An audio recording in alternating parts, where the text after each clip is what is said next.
तो ये आपका देखिए एक और बड़ी खबर, सीसामऊ में बीजेपी तीसरे राउंड में भी आगे है। कुंदरकी में बीजेपी को बड़ी बढ़त मिल रही है।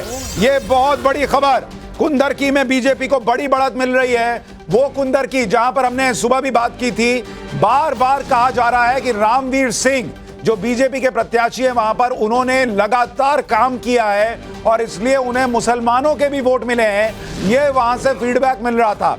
और इसलिए अगर आप कुंदरकी में देखेंगे तो वहां पर बढ़त दिख रही है बीजेपी को। बिहार उपचुनाव से चौंकाने वाली खबर आ रही है, जरा उसके बारे में बताइए। रामगढ़ में मायावती पार्टी आगे चल रही है। रामगढ़ उपचुनाव में आरजेडी तीसरे नंबर पर।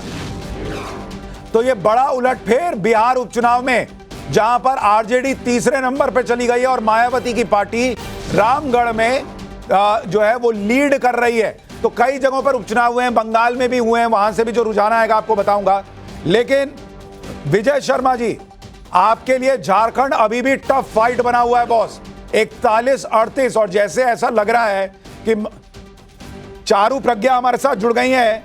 चारू प्रज्ञा जी, झारखंड में बहुत क्लोज फाइट लग रही है और वहां महिलाओं ने ऐसा लग रहा है कि जेएमएम को नकारा नहीं है। जो उनकी योजना चल रही थी, आपकी लाडकी बहन जैसी योजना जो महाराष्ट्र में चल रही है वैसी। नमस्ते शशांक जी, अभी तो सुबह के 9:30 ही बजे हैं। आप अभी से नतीजे मत डिक्लेयर करिए, थोड़ा सा इंतजार और कर लेते हैं। महाराष्ट्र वाला भी नहीं करें? मैं आज से नहीं, एग्जिट पोल्स के भी पहले से नहीं, महाराष्ट्र वाला भी मत करिए, आप रुक जाइए, दोनों के लिए रुक जाइए। बात यह है कि जीतेगा वो जो जनहित में होगा, और जनहित में इस समय केवल भारतीय जनता पार्टी और उनके अलायंस पार्टनर्स है।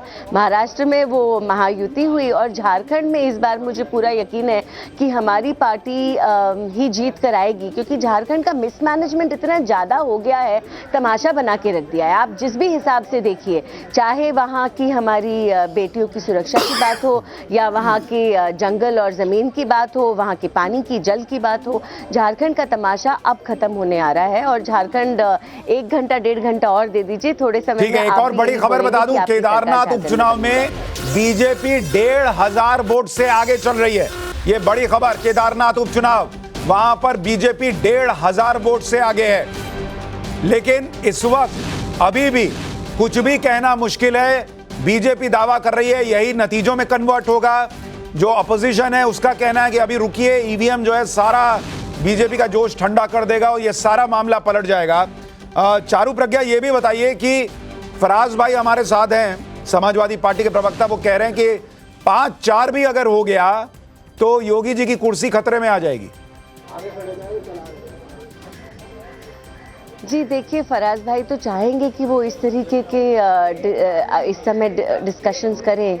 बात ये है कि पहली बात तो 4-5 का डिफरेंस नहीं रहेगा।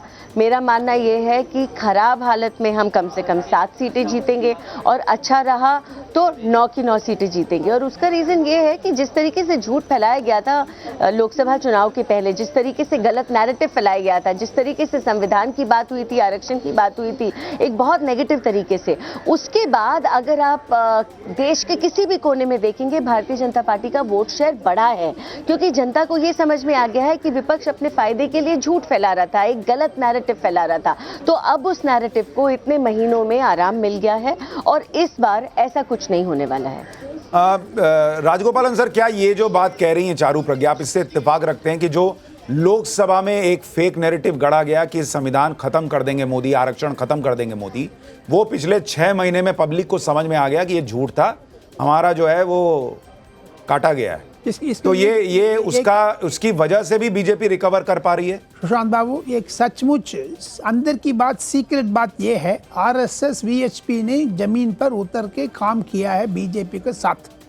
ये लोकसभा में नहीं हुआ है, ये दुर्भाग्य चीज है। ये चारू प्रज्ञा बोलेगी नहीं बोलेगी, मैं खुद बोलने को तैयार हूँ। मतलब आप जेपी नड्डा को समझ में आ रहा है कि आरएसएस की जरूरत है? जेपी नड्डा तो छोड़ दीजिए, उन्होंने गलत बयान दिया करके भी स्टेटमेंट दे दिया। आखिर में 6 महीने का अंदर अंतर लेके आने में बीजेपी कामयाब हो गया है। उसको दूसरी नेगेटिव चीज में देखोगे, कांग्रेस का एकदम मुंडन हो गया, मुस्लिम पार्टी हो गया, वामपंथी पार्टी हो गया। तसीम वाला मुझे तारीफ करेगा, गाली देगा, पता नहीं है, लेकिन सुनो तसीम बाबू, मुझे आप गाली दे दोगे, कांग्रेस तो एकदम चोट हो गया है, कांग्रेस तो लेफ्ट पार्टी हो गया है, कांग्रेस तो एकदम सफाई हो गया है। देखिए बोलते बोलते महाराष्ट्र में बीजेपी गठबंधन 150 पे पहुंच गया है। बीजेपी गठबंधन महाराष्ट्र में साइट पर मैं जो है वोट का आंकड़ा दे रहा हूं, उससे बहुत चीजें स्पष्ट होगी। महाराष्ट्र में भाजपा का वोट परसेंट है 22.4, 22.4। कांग्रेस का है 9.89, 9.89। जरा ध्यान से देखिए। शिवसेना का 12.24। कौन शिवसेना? ये दोनों, शिवसेना का भी और उद्धव का भी, दोनों का बराबर है 12.24। ठीक है। राकपा अजीत पवार, ये महत्वपूर्ण है, 14.15 और राकपा शरद पवार 12.34। हो ये बड़ी खबर है भाई, बड़ी खबर है। हमारे साथ जो है प्रवीण कुंते पाटिल जुड़े हुए हैं, शरद पवार की एनसीपी के प्रवक्ता हैं।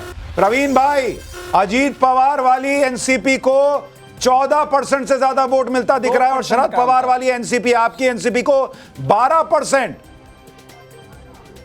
देखिए, जहां से वोट ऑफ परसेंटेज की बात की जा रही है, मैं इससे बिल्कुल सहमत इसलिए नहीं हूं। अभी थोड़ी देर फिर से रुक जाइए आप सर। एक मिनट, एक और बड़ी खबर, महाराष्ट्र में रुझानों में बीजेपी अकेले 100 पर पहुंच गई है। महाराष्ट्र में बीजेपी 100, बीजेपी की सेंचुरी, और बीजेपी गठबंधन 152। ये देखिए, बीजेपी खुद अपने बूते 100 पर पहुंच गई है महाराष्ट्र में। शिवसेना शिंदे गुट 29, एनसीपी अजीत पवार गजब का परफॉर्मेंस 22 सीटें। और ये अपने आप में जबरदस्त खबर आ रही है कि अजीत पवार की पार्टी को शिंदे गुट की शिवसेना से भी ज्यादा वोट है और शरद पवार वाली एनसीपी से भी ज्यादा वोट है। अब बताइए सर, प्रवीण जी। देखिए, एनसीपी अजीत पवार की पार्टी के आधे से ज्यादा प्रत्याशी चुनाव हारने के कगार पर खड़ा। आपकी जानकारी के लिए मैं बताना चाहता हूं। सर, ये जानकारी कहां से आ रही है? हमारे पास नहीं आ रही है। देखिए, जहां मेरे पास पूरी जानकारी है, आधे से ज्यादा अजीत पवार गुट के उम्मीदवार चुनाव के कगार पर खड़े हैं। आप चुनाव के अंतिम नतीजे के आने के बाद में आपको ठीक से पता लग जाएगा कि एनसीपी। तो सर, वो अगर हार रहे हैं तो उनका वोट प्रतिशत कैसे बढ़ रहा है? देखिए, ऐसा है, 1 घंटे ईवीएम का चुनाव आ गया है। वोट परसेंटेज में बहुत ज्यादा उतार चढ़ाव तो मैं नहीं देखता हूं। इसीलिए अगर ये स्थिति है कि बीजेपी से कांग्रेस आधा से कम, उद्धव ठाकरे भी आधा से के आसपास और शरद पवार भी आधा के आसपास खड़े हैं, तो ये तो बड़ी बात है भाई। प्रेम कुमार जी को स्क्रीन पे लाइए। प्रेम कुमार जी, जिसको समझा नकारा वही बन रहा है जीत का सहारा। अजीत पवार को आपने कहा खत्म मामला है, वही कमजोर कड़ी है, वो तो मजबूत कड़ी दिखने लगे। देखिए, चुनाव आयोग की वेबसाइट में अभी बहुत ज़्यादा सीटों के आंकड़े नहीं आए हैं, लेकिन जितने कम आए हैं उसमें जो आंकड़े बता रहे हैं अवधेश जी, वो ठीक बता रहे हैं। और हम पहले भी कह रहे थे कि अजीत पवार वो हैं कमज़ोर कड़ी बता रहे थे। अगर अजीत पवार ने अपने आप का परफॉर्मेंस सुधार लिया तो निश्चित रूप से चुनाव परिणाम बदल जाएंगे। ये है, इस पर नज़र रखने की ज़रूरत है। लेकिन हम ये कहेंगे कि अभी इनिशियल है, बहुत कम सीटों का आया है चुनाव आयोग की वेबसाइट में भी। जब ज़्यादा सीटों का आएगा तब ये परसेंटेज जो है वो मायने रखेंगे, अभी मायने नहीं रखते। ठीक है। तहसीन पूनावाला, ये भी मुझे बताइए कि ये उद्धव ठाकरे जो है जी, अभी तो हम बात कर रहे हैं कि अजीत पवार जो हैं वो महायुति की कमजोर कड़ी है जी। क्या उद्धव ठाकरे महाविकास अघाड़ी की कमजोर कड़ी हैं? लेकिन यहां तो कांग्रेस कमजोर कड़ी दिख रही है। उद्धव ठाकरे की पार्टी को तो 36 सीट आती दिख रही है और कांग्रेस को कितना? 48, और एनसीपी शरद पवार को 42। नहीं, मुझे लगता है कि जो एमवीए तीनों पार्टीज स्ट्रांगली परफॉर्म कर रही है, लेकिन वे पीछे, और महायुति में सिर्फ भाजपा आगे परफॉर्म कर रही। 100 आपने बताया क्रॉस कर दी, और लगभग बराबर का मामला है। मुझे लगता है कि जैसे जैसे ईवीएम आगे बढ़ेगा, ये जो मैंने प्रेडिक्शन किया था 135 पे ये आ जाएगी आंकड़े।